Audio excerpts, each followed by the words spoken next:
중학교 3학년 때 분명히 생생하게 기억이 납니다. 그날 세례 문답하는 날 토요일 오후였는데 저도 세례 문답하기 위해 고향교회 예배당 1층 본당 지하에 들어갔더니 장로님 세 분이 대표로 앉아 계셨고 그 중앙에 담임 목사님께서 앉아 계셨습니다. 이제 돌아가면서 세례 예비자들인 저희에게 하나씩 질문하고 문답을 하게 되는데 여러 가지를 물어보시고 제 차례가 되었을 때 가장 나이가 많으신 장로님이 저에게 물어보셨습니다. 교회가 무엇이냐? 여러분 이거 쉽지 않은 대답이에요. 지금 생각해도. 만약 여러분에게 교회가 뭡니까? 물어보면 우리는 뭐라고 대답하시겠습니까? 저는 그 질문에 믿는 사람이 모여 예배하는 곳이에요. 그랬더니 대답 잘했다는 거예요. 그 다음에 그러면 또 성경이 몇 권으로 되어 있느냐? 제가 그건 알지요. 구약 39권, 신약 27권 이렇게 대답했던 기억이 굉장히 생생합니다. 이 세례 성례 주일을 맞이하면서 하나님께서 오늘 본문 말씀을 통해서 세례가 무엇인지 그리고 그 이후의 현실이 무엇인지를 우리에게 알려주시기를 원하십니다. 1절 말씀의 상황은 그 당시 현재 하나님 백성들의 상황을 보여주는 말씀인데 그때는 이미 제국주의자들인 바벨론에 의해서 강대국 바벨론에 의해서 바벨론 땅으로 포로되어 하나님 백성 공동체가 그 땅 위에 있었을 현실입니다. 1차, 2차, 3차에 걸쳐서 포로로 잡혀가면서 완전히 멸망했죠. 1차 때 여호야김 왕 기원전 605년에 다니엘도 그때 다니엘과 같은 왕과 왕족들이 사로잡혀 가게 되고 2차는 여호야긴 왕 때 기원전 598년에 이 왕과 고위 관리들과 기술자 1만 명이 두 번째로 바벨론 땅으로 사로잡혀 가게 되고 마지막은 이 유다 나라의 마지막 왕인 시드기야 왕과 모든 사람들이 다 사로잡혀 가는데 고향 땅 예루살렘에는 빈천한 자들, 힘없고 가난한 자들만 조금 남겨두었습니다.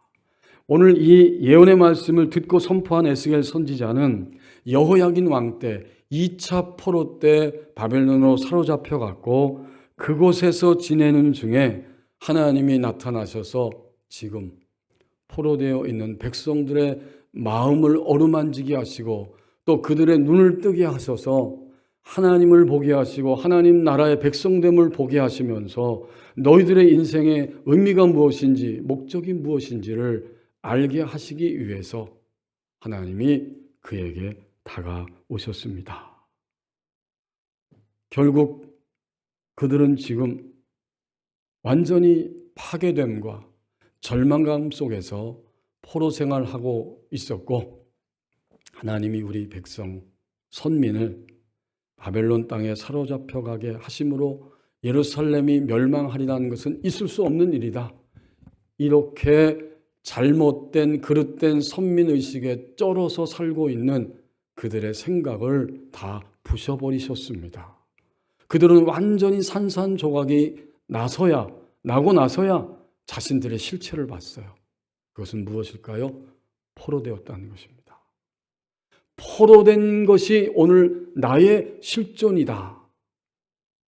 만약 그 예루살렘이 파괴되지 않았다면 그들은 자기 자신이 어떤 존재인지를 전혀 인식할 수 없습니다. 아니, 인식할 가능성조차를 갖지 않는 것이 인간의 실상이죠. 드디어 하나님이 오늘 1절 말씀에 보면 한 시점을 이야기하고 계시죠. 언제입니까?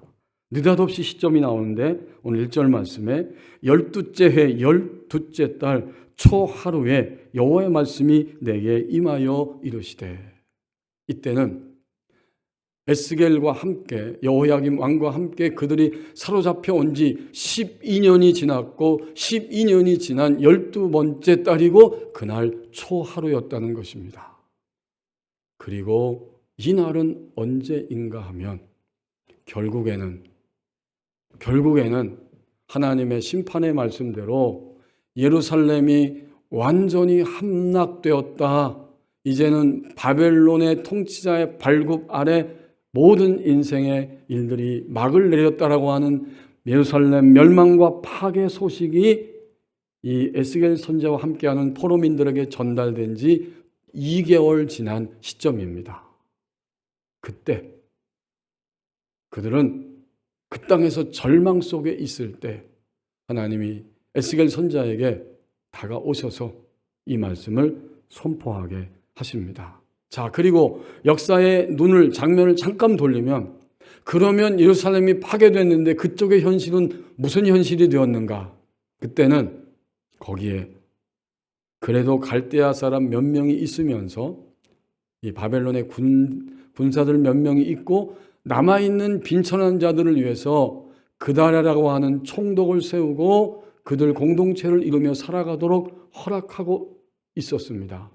그런데 갑자기 이스마엘이라고 하는 한 사람이 11명을 데리고 자기 민족 총독 그달랴를 죽이고 우리는 더 이상 이 땅에서 살면 소망이 없기 때문에 애굽 땅으로 가야 한다 하면서 애굽으로 가기 시작하는 그 시점입니다. 그 모든 게 포함된 게 오늘 1절 12째 해 12째 달 초하루라고 말씀하고 있어요. 여러분이 나중에 성경을 읽어보시면 예레미야 41장 1절에서 3절, 43장 1절에서 7절 그 이하의 말씀에 보면 이 사건이 자세히 나오고 있습니다. 그때 바벨론 땅에는 에스겔 선지자가 있었고, 그리고 고국 땅에는 누가 있었냐면 끝까지 눈물을 흘리며 그 땅을 보존하기 위해서, 하나님 백성의 현실을 보존하기 위해서 애썼던 예레미야 선지자가 있었는데, 그조차도 이 반란을 일으킨 사람들이 예레미야를 끌고 애굽 땅으로 그렇게 몰려가고 있었던 상황이었어요. 그러자 하나님은 결국 애굽은, 그리고 애굽의 왕 바로에게 마음을 두고 그들에게 가능성을 두면서 살고자 했던 그 땅은 완전히 멸망할 것이고, 애굽 왕 바로도 바벨론 제국에 의해서 산산조각이 날 것이다. 이런 말씀을 선포하게 한 시점이 바로 요 에스겔 32장 오늘 1절의 말씀입니다. 핵심은 이거죠. 애굽 왕 바로는, 애굽은 완전히 멸망하게 될 것이다. 이 지점에서 우리는 세례의 의미를, 오늘 세례가 무엇인지를 함께 생각하게 됩니다. 결국 세례받는다는 것은, 세례받음은 나 자신이 포로됨을 인식함으로 이루어지게 됩니다. 내가 포로되어 살았습니다. 이것을 인식할 때에 나는 포로에서 벗어나서 해방되고 자유하는 인생이 되고 싶습니다. 누구를 통해서? 예수 그리스도를 통해서. 내가 포로되었다는 사실을 인식할 때에 그는 드디어 이 포로에서 해방시켜 주시는 예수님을 향해 발걸음을 옮기게 되고, 그 예수님이 나의 유일한 구원자이시고 나의 모든 것이 되어 주시는 생명의 주님이십니다 라고 고백하면서, 믿으면서 세례의 자리로 나오게 됩니다. 그런데 오늘 이 에스겔서 32장 1절의 이 시점이 보여주는 것은, 여전히 하나님의 백성들이 1차, 2차, 3차에 걸쳐 포로가 되었고 그 땅의 은혜 가운데 남겨있던 사람들조차도 하나님이 아니라 애굽을 향해 발걸음을 옮기고 있었다는 사실이죠. 그러므로 성경은 애굽의 이야기, 구약 성경의 애굽의 이야기를 보여주면서 인간의 실상을 보여주고 있습니다.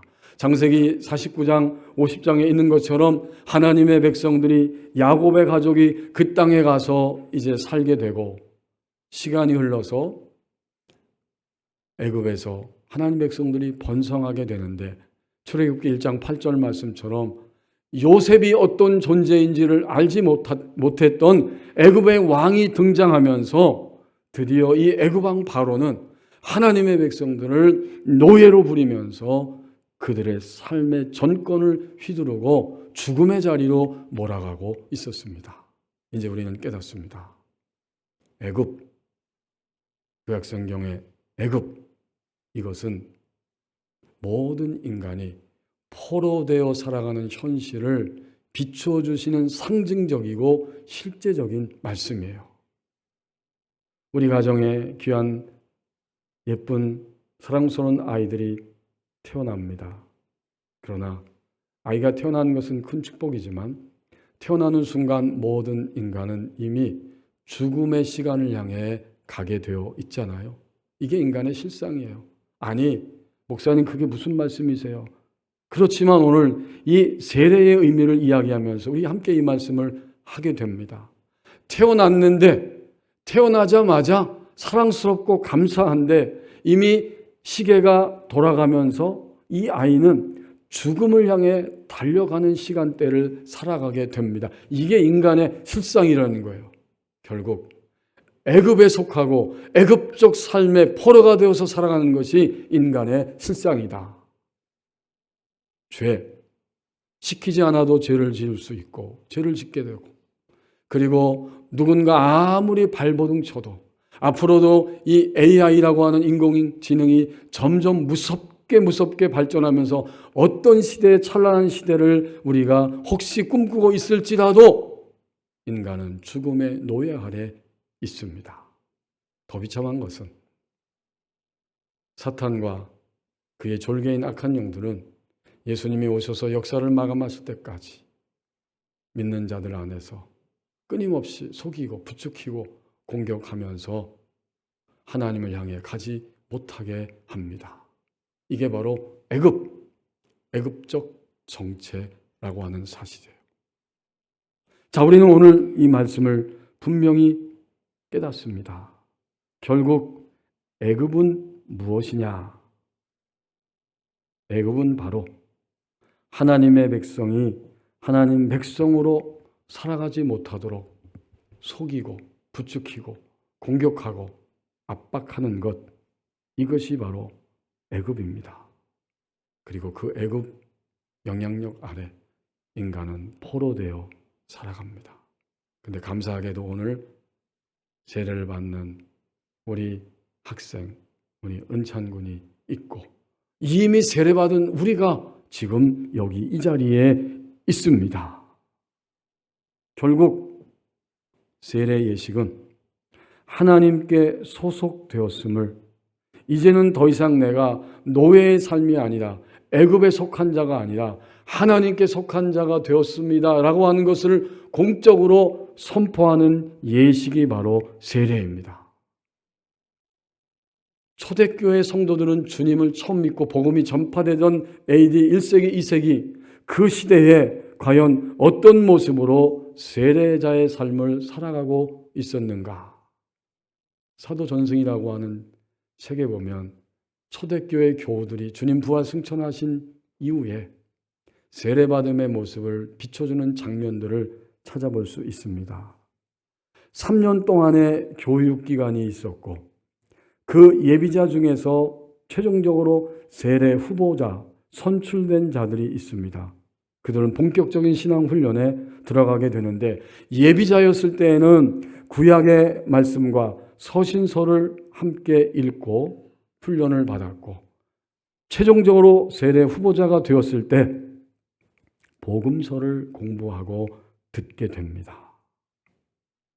복음서에는 예수님 자신의 이야기가 나오잖아요. 그러면서 예수님이 행하셨던 한 가지 사실에 주목합니다. 그것이 무엇인가? 바로 세례받는 자들이 필수적으로 사탄을 통해서 자신이 살아왔음을 보게 하면서 이 구마 예식을 행했습니다. 악한 영을 쫓아내는 축사 예식이 반드시 있었어요. 악한 영을 쫓아내고 나는 세상과 세상의 왕인 악한 영, 애굽적 삶에서 돌이키며 나는 너희를 거절한다. 이걸 분명하게 확인하게 됩니다. 이렇게 기록되어 있습니다. 그렇게 행한 사람들, 선출된 사람들은 복음을 듣게 할 것이다. 그들이 선별된 다음부터는 매일 구마식을 행하고 그것을 행할 때마다 그들 위에 안수할 것이다. 어떻게 매일 이 축사를 할까요? 악한 영을 쫓아내는 이유가 있었습니다. 우리도 종종 영화나 어떤 TV를 봤을 때 목도한 것처럼 이 당시 사회는 철저하게 이교적인 사회였죠. 많은 이방신들이 있고 음란하고 아주 굉장히 폭력적입니다. 기독교인으로 산다고 할 때 이교도에 속해 있다가 주님 안으로 들어온 하나님의 백성이 된다고 할 때 내가 얼마나 비참하고 그리고 고통스러울 만큼 그렇게 포로되어 살아온 존재인가, 이걸 인식할 수 있게 됩니다. 여러분, 죄송한 말씀이지만 진실입니다. 우리는 주님을 믿기 전에, 사실 믿은 이후에도 우리를 충동질하고 우리를 감정적으로 충동질하고 생각을 빗나가게 하고 두려움과 유혹으로 온전히 몰려와서 나를 압박하고 누를 때 나는 그때는 주님을 믿지만 포로된 상태죠. 그러니 여러분, 이렇게 기록하고 있습니다. 이교도 사회에 살면서 기독교인으로 산다는 것은 사탄에 대한 매우 단호한 결단을 필요로 했다. 왜냐하면 당시 사회가 이방신들, 각종 경기, 극장, 검투사들, 각종 미신, 심지어 음악까지도 각양각색의 신들로 이루어진 영적 전쟁터였다. 세례받음은 그것들에 의해서 내가 포로되어 살아온 인생임을 인식함으로 이 세례가 이루어지게 됩니다. 그래서 오늘 본문 32장 1절은 현재 포로로 살고 있는 바벨론 땅에 살고 있는 그 사람들, 그리고 비참하게 예루살렘 성이 무너졌다고 하는 그 소식을 들으면서 더 이상 답이 보이지 않고 길이 보이지 않아서 절망하고 있고, 그 땅에 있는 자들은, 남아 있었던 자들은 애굽을 향해 애굽이 우리에게 도움이라고 그쪽으로 가고 있었던 바로 그들, 그 모든 상황을 보시면서 에스겔 선지자의 입을 열어서 12째 해 12째 달 초하루에 하나님은 백성들을 향해, 포로되어 있는 그들을 향해 이 말씀을 선포하게 하셨던 것입니다. 이제 오늘 세례받고 또 이미 세례받았던 우리들을 다시 한번 생각해 볼 때에 세례받음은 무엇인가 보았더니 온갖 포로된 존재로 살아왔다는 것을 내 자신이 인식하는 것이고, 그렇게 인식했을 때 나를 포로에서 죄와 죽음과 사탄의 그늘 아래서 해방시켜 주실 수 있는 유일한 분은 바로 나의 주님 예수 그리스도이십니다. 이 인식이 있기 때문에 우리는 세례를 받았고 앞으로도 받을 수 있게 됩니다. 이제 2절 말씀을 보십시오. 정체를 알아보면서 자신과 공동체를 해방시키는 길로 나아갑니다. 2절에 보니까 하나님은 자신이 해 아래서 허락해 주신 시간을 살아가면서 동료 인간을 괴롭히고 공격하고 노예로 삼고 있고 끊임없이 노예화시키기 위해 작정하고 앞을 향해 직진하고 있는 애굽 세력, 애굽적 삶을 살고 있는 바로 애굽 왕 바로의 정체를 에스겔 선지자의 입을 통해서 말씀하시고 그를 심판하신다고 선언하십니다. 2절이 그 말씀이죠. 인자야, 에스겔 선지자 사람의 아들 인자야 라고 부르면서 너는 애굽의 바로 왕에 대하여 슬픈 노래를 불러 그에게 이르라. 너를 여러 나라에서 사제로 생각하였더니 실상은 바닷 가운데의 큰 악어라. 강에서 튀어 일어나 발로 물을 휘저어 그 강을 더럽혔도다. 어떤 느낌이 드십니까? 바로 애굽 왕 바로가 어떤 존재인지 그의 정체를 적나라하게 하나님이 알려주고 계시잖아요. 그를 심판하시는데 먼저 애가를 슬픈 노래를 불러라고 말하는, 명령하는 거죠. 슬픈 노래 불러라. 이 애가죠. 먼저 성경엔 애가라고 되어 있는데 풀어서 슬픈 노래라고 해요. 이 애가는 당연히 어떤 때 부르는 노래입니까? 사람이 죽었을 때에 장례식장에서 불려지는 노래가 애가요 슬픔의 노래인데, 그 노래 속에는 이 죽은 고인이 어떤 존재인지 긍정적으로는 좋은 성품을 이야기해 주고 있고, 반면에 그가 얼마나 거친 인생을 살았고 또 얼마나 비극적인 죽음을 맞이했는지, 그리고 그 사람으로 인한 비극적 현실과 상실감을 당한 모든 사람들을 바라보면서 죽은 고인과 그와 관계된 사람들 앞에서 부르는 노래가 슬픈 노래 애가입니다. 이제 2절 하반절은 애가를 불러라 하고 그 애가의 내용이 무엇인지를 보여주고 있습니다. 바로 왕이 앞으로 곧 심판받아 죽을 텐데, 그는 이런 인생을 살아온 자고 앞으로도 살아갈 자이기 때문에 내가 용납하지 않고 그를 심판해서 데려갈 것이다. 어떤 인생을 살았어요? 그에게 이르라, 너를 여러 나라에서 사자로 생각하였더니. 사람들은 애굽 왕의 백성들뿐만 아니라 나일강 주변에 함께 살고 있었던 이웃 나라들도 정말 바로는 용맹스럽고 우리가 도저히 이길 수 없는 대적이다. 그는 사자, 젊은 사자, 바로 그와 같은 존재다 하면서 두려워하고 어쩔 수 없이 복종할 수밖에 없는 이런 존재라는 거죠. 하지만 이제 2절 하반절 끝부분에서 하나님은 바로의 정체를 적나라하게 드러내 주십니다. 너를 여러 나라에서 사자로 생각하였지만 실상은, 정체지요, 바닷 가운데 큰 악어고 강에서 튀어 일어나 발로 물을 휘저어서 그 강을 더럽혔도다. 그렇군요.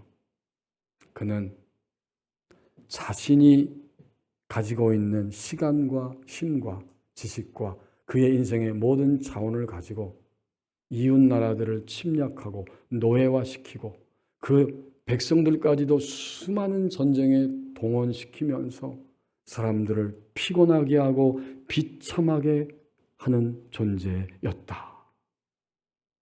그래서 그를 가리켜서 강물에서 튀어올라 물을 휘저으며 강을 더럽히는 존재다.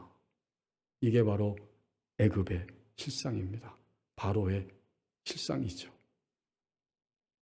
우리가 오늘 세례받은 이후를 생각합니다. 세례받으면 출발이었어요. 세례받은 그 이후의 현실은 어떤 현실을 살아가야 하는지를 오늘 바로 왕의 실상 정체를 보여주시면서 알게 하시는 말씀이죠. 이제 우리는 정체를 알아보면서 자신과 공동체를 해방시키는 현실로 살아가는 존재가 되어야 한다. 세례받은 지 몇 년 되셨어요?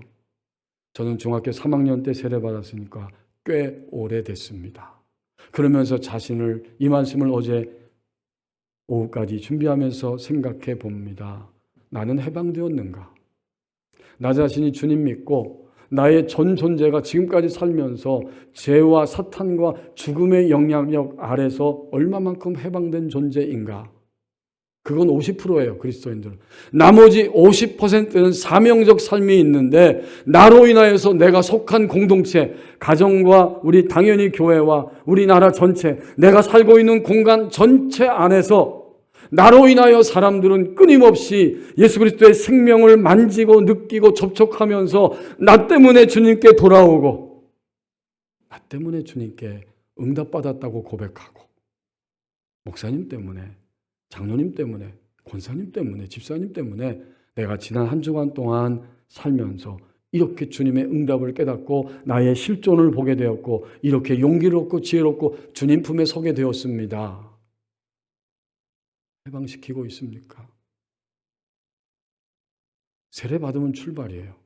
그래서 하나님이 오늘 본문의 제목을 저에게 떠오르게 하시면서도 세례 받음은 포로된 존재라는 것을 인식함으로 시작된 것이고, 그 이후의 현실이 있단다. 그 이후의 현실은 바로 애굽 왕의 정체를 알아보는 것. 그는 사자가 아니에요. 인기 있고 용맹스럽고 힘이 있고 그런 존재가 아니고 아주 간교하고 거만하고 교만하고, 교만하지 않으면, 간교하지 않으면, 거짓되지 않으면, 폭력적이지 않으면, 이기적이지 않으면 견딜 수 없어서 그것이 쏟아져 나오는 존재가 바로 바로라는 것입니다. 그래서 그는 특징이 뭐예요? 더럽히는 거죠. 나로 인해서 사람들이 더러워지는 거예요. 여러분, 이 더러움은 도덕적 더러움이면서 동시에 영적 더러움, 곧 신앙적 더러움이에요. 이상하게 사람들은 나를 보면서 주님을 더 따라가고 소망하고 용기를 얻는 게 아니라 오히려 반대로 나 때문에 시험 들고 괴롭고 답답하고 한숨을 쉬게 된다면 그게 바로 악어의 정체인 더러움의 표현이고 모습이에요.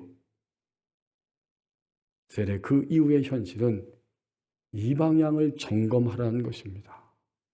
이 방향을 점검하라는 거예요. 세례받을 때 우리는 소속은 바뀌었어요. 이미 하나님께 속한 자가 되었죠. 그러나 아직까지도 우리는 악어의 정체성을 가지고 가정에서, 일터에서, 교회에서, 곳곳에서 살고 있지는 않습니까? 이것은 고발이고 깨달음만이 아니에요. 우리를 다시 점검시켜 주시면서 하나님의 참된 백성으로 살아갈 수 있게 하시는 하나님의 은혜의 소식입니다. 한마디로 표현해 보십시다. 결국 세례 그 이후의 현실은 하나님께 속한 것의 정체와 하나님께 속하지 않은 것의 정체를 알아보는 싸움입니다.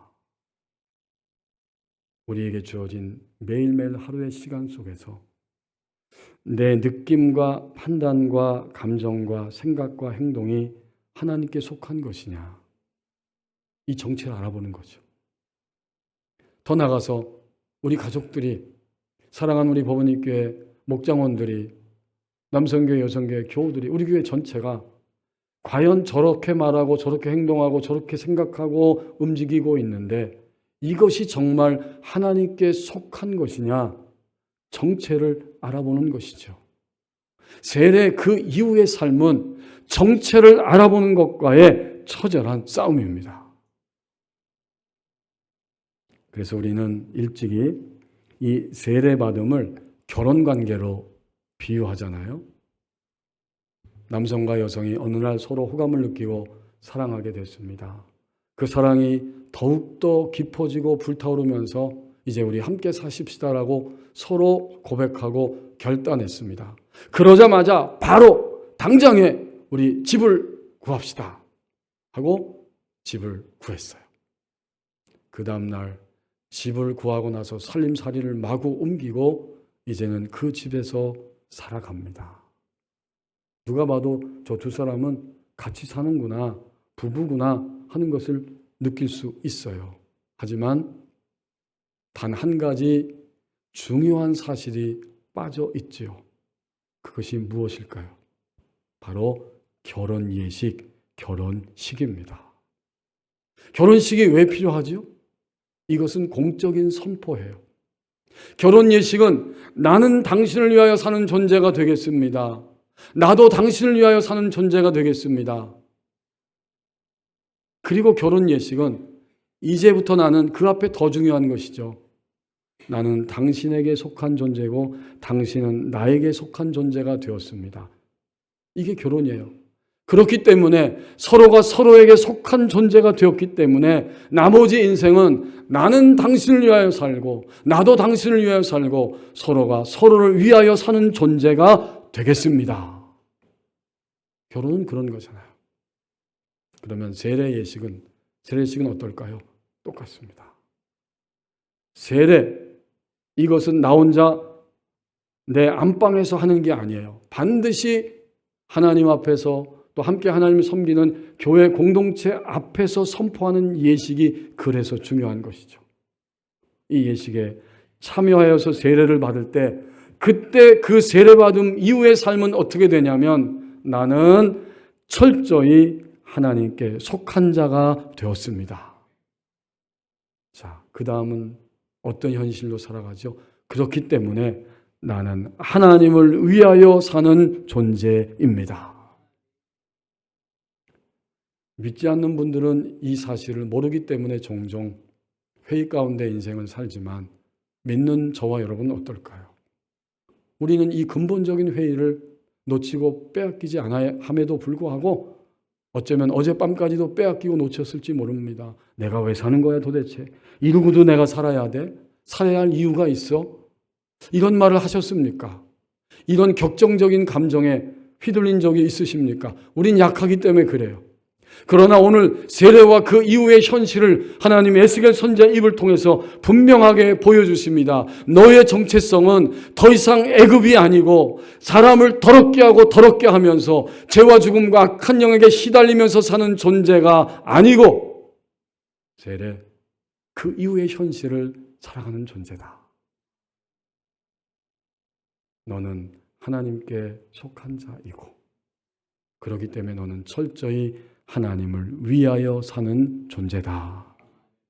이 세례의 현실을 하나님이 분명하게 오늘 우리에게 알려주기를 원하십니다. 자, 그렇기 때문에 우리는 악어라고 하는 이 주님의 말씀을 주목하게 되죠.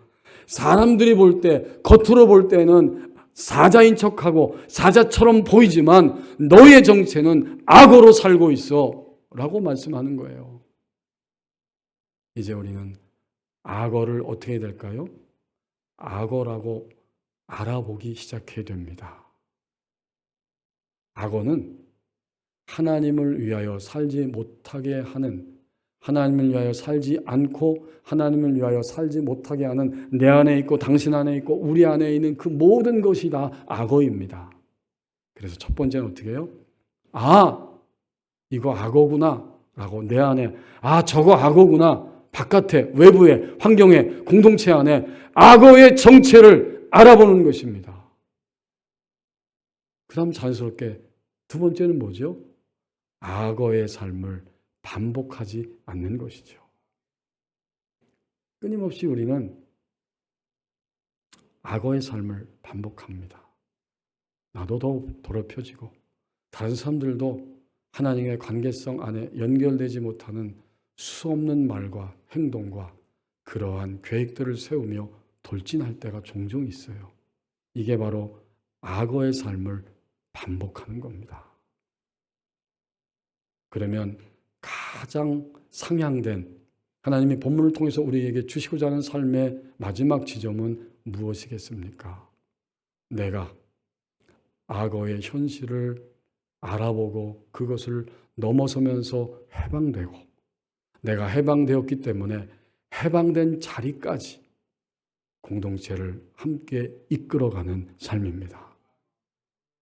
하나님의 세계는 내가 해방되어서 하나님의 생명적 실존을 경험하고 만난 자리까지만, 그 자리까지만 정확하게 다른 사람들을 이끌고 갈 수 있어요. 근데 오늘 이 대한민국 한국에 여러 교회들이 있고 우리 법원이 교회가 있는데 저를 포함해서 모든 그리스도인들의 불행은 뭐냐면 내가 악어의 정체를 계속해서 알아보면서 해방되는 그 길을 가지 못한 상태에 있으면서도 다른 사람들을 나와 똑같은 자리로 끌어올려서 나처럼 되라고 강요하면서 억압할 때 그게 가장 비참한 거예요. 그러면 그때 나는 악어지요. 악어적 삶을 사는 거예요. 세례 그 이후의 현실은 악어의 정체를 알아보고 악어적인 삶을 반복하지 않을 뿐만 아니라 거기서 멈추는 게 아니에요. 내가 해방되었기 때문에 이 공동체는 가족이고 교회고 이 땅이고 나머지 나를 제외한 모든 공동체를 마침내 해방의 길로 이끌어가는 겁니다. 어제 광화문에서 BTS라고 하는 그 가수, 그 7명의 사람이 전 세계 사람을 들었다 놨다 했다는 이 뉴스를 봤습니다. 저는 뉴스를 봤지만 그들이 무슨 노래를 불렀는지는 잘 몰라요. 그 그 영향력을 본 거예요. 참 부끄럽기도 하고 큰 도전입니다. 7명의 저 젊은이가 군대 제대하고 완전체가 되어서 돌아왔다고 하는데 전 세계 191개국에 생중계되면서 지구촌 전체를 들썩들썩이게 하고 있다는 뉴스가 그런 말로 표현으로 나올 때 목사는 뭘 하고 있는 것인가? 그리스도인은 뭐 하고 있는 것인가? 교회는 뭘 하고 있는 것인가? 여전히 교회는 자신이 해방되지 못하기 때문에 사람들을 해방의 삶으로 이끌어가지 못하고 있구나. 굉장히 쓰라린 생각이 들었습니다. 국위 선양했네. 좋지요. 박수치고 모두가 수고해서 좋은 공연이 되게 했다. 감사한 일이죠. 근데 우리는 하나님께 소속되어서 하나님을 위하여 사는 존재가 되었는데 현재 나는 지금까지 뭘 했고 앞으로는 무엇을 하는 것일까? 겸손하게 씁쓸하게 그런 생각이 들었습니다. 제가 고등학교 2학년이 되어서 어느 날 제가 다니던 간흥초등학교 길 건너서 문방구가 있었는데 거기서 학용품 하나를 사서 들고 학교에서 돌아오는 길에 들렸다가 나오는데 거기에 머리가 하얀 장로님 한 분이 서 계시더라고요. 제가 세례문답할 때 저에게 질문하셨던 그 교회 가장 나이 많으신 장로님. 백발이 성성하고 힘은 많이 빠지셨고 저를 길거리에서 보시더니 저에게 이렇게 말씀하셨습니다. 창우야, 요새 성경을 읽고 있니? 저는 머뭇머뭇하면서 예, 요새 제가 마태복음부터 다시 읽기 시작했어요. 근데 그 장로님이 저에게 이런 말씀하셨던 것이 그 장면이 그 얼굴 모습이 너무나 생생합니다. 나는 요새 창세기를 읽고 있는데 창세기부터 다시 읽고 있는데 내가 하나님 앞에 갈 날이 얼마 남지 않았지 않니? 그런데 창세기 1장 1절부터 읽기 시작하는데 읽는 구절 구절마다 눈물이 쏟아져서 성경을 제대로 볼 수가 없다. 어제 설교 준비를 하는데 그 장로님의 모습이 떠오르게 하신 것입니다. 여러분 성경 읽으면서 눈물 흘려보신 적 있나요? 우리가 그만큼 강팍한 것입니다. 우리가 그만큼 주님의 사랑과 진리와 생명에 감동되지 못하고 감동받지 못하고 있는 현실입니다. 나를 위해 보내주신 이 사랑의 문자 메시지, 이것을 창세기 1장부터 요한계시록 22장까지 어느 구절을 대하든지 우리는 딱 대하는 순간 감격의 눈물, 기쁨의 눈물, 희망의 눈물이 흘러나오는 것이 정상이죠. 그렇지만 우리에게는 아직 그 감격의 눈물, 희망의 눈물이 많이 부족할 때가 있지 않습니까? 저는 그때 깨달았어요. 이 장로님은 자신이 인생의 마지막 시즌을 살아가면서 그만큼 주님께 해방된 존재가 되셨고 저와 같은 고등학교 2학년 학생을 붙들고 함께 이끌어서 해방된 현실의 길로 인도하시는 장로님이셨다. 그것을 어제 말씀을 준비하면서 새삼스럽게 느끼게 되었습니다. 눈물이 나오면서 그 장로님의 말씀과 얼굴이 생각이 났습니다. 오늘 그 한 사람이 본문에 등장하고 있죠. 그가 누구입니까? 에스겔 선지자입니다. 포로된 현실을 살아가는 그들을 해방시키고 있는, 공동체를 해방시키고 있는 유일한 한 사람이 있습니다. 바로 에스겔 선지자입니다. 세례, 그 이후의 현실을 살아가는 오늘의 에스겔, 그것이 바로 오늘 저와 여러분이라는 사실을 다시 한번 하나님께서 확인시켜 주십니다. 기도하겠습니다.